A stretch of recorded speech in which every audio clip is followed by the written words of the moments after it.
Next, we're going to be having a speaker who will be speaking to us about experiences with Armenia, but also be showing us something from Armenia.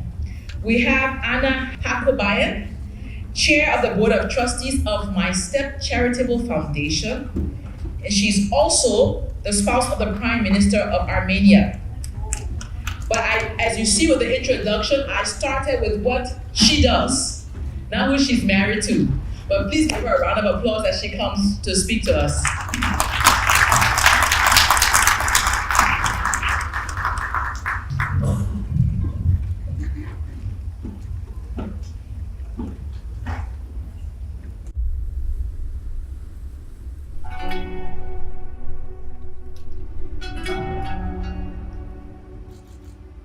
The spiral gold hairpin was worn by women to emphasize their status in society. It was used in Armenia over 5,000 years ago. Aside from the hairpin, many other artifacts attest to how our ancestors strived for civilization, improved their living standards, and adapted to the challenges of their time. Ancient maps indicate their knowledge of neighboring regions and the efforts to study their languages for communication. Over 15 centuries ago, Armenians invented their own alphabet to make knowledge accessible to everyone, rather than just a privileged few. Throughout history, Armenia has achieved significant advancements in the fields of science, art, and culture. However, these accomplishments have come at a great cost. When you look at castle walls, it is clear that they were built to safeguard cities. When you look at man-made caves, you understand that they were constructed to protect villages. And when you look back at history, you'll realize that nobody truly knows the importance of peace like those who have endured the destruction caused by countless wars. The pursuit of peace is the cornerstone of our historical and current achievements. And it is due to that pursuit that Armenia is currently considered one of the safest countries in the world. Today, we find ourselves united in a fight against the common adversary.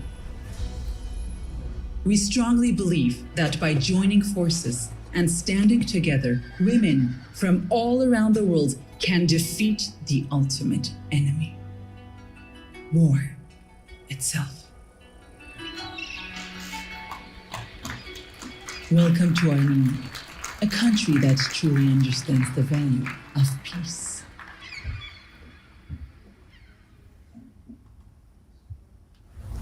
Thank you,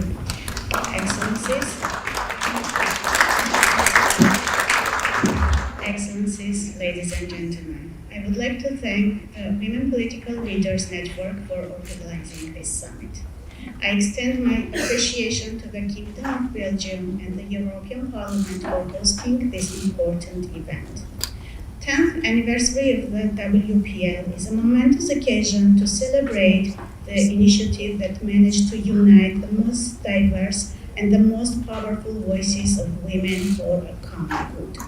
I would like to hail the approach of the WPL that brings leadership, evidence, and common vision together to serve the cause of gender equality and empowerment of women for a better world. This is especially relevant today when rising insecurity, conflicts, and humanitarian emergencies roll back the achievements of the last decades, deepening mistrust within and between countries and societies, risking to create points of no return for future generations. It was the International Children's Day on June the 1st. One of the headlines of the day that attracted my attention was, "I want to be a king, to put an end to the wars." It was a reply of an Armenian boy to the question, what is his biggest wish? Another headline in international media that day was also about the war. It says, 11-year-old child died in Kiev. Maybe the link between those headlines is not that obvious, but I have full confidence that by saying this, the Armenian boy had in his mind protection of all children in Ukraine and elsewhere. I'm fully confident that Ukrainian or any other child would want to protect all children affected by the conflicts, no matter where, in Ukraine, in Russia, in Azerbaijan, in Armenia, or in Nagorno-Karabakh and beyond. The Child Protection Day was created by us, the adults. It's about protection of children from violations and abuses. We, as a global community, created bureaucracies, institutions, programs, and strategies. Yet, there is still an urgent need to get our priorities straight, because at least 485 children died in Ukraine in just 1 year and 4 months. Another 992 were wounded. This is just one crisis area out of many where children's the most fundamental right to life cannot be secured. This is an individual and collective failure. Let's think over it. Maybe there is no need to be a king to break the never-ending chains of war. Maybe women decision makers, community leaders, or activists would shift the vicious pattern of using violence. I believe this was in the thinking more than 20 years ago when the Security Council Resolution 1325 on women, peace and security was adopted. Despite the global consensus on strengthening the role of women, we are still underrepresented in any security and peace-related spaces. I think the women in power bear special responsibility to take more decisive steps to change this situation. Dear friends, for centuries, Armenian people had a first-hand experience of all the hardship and calamities of war.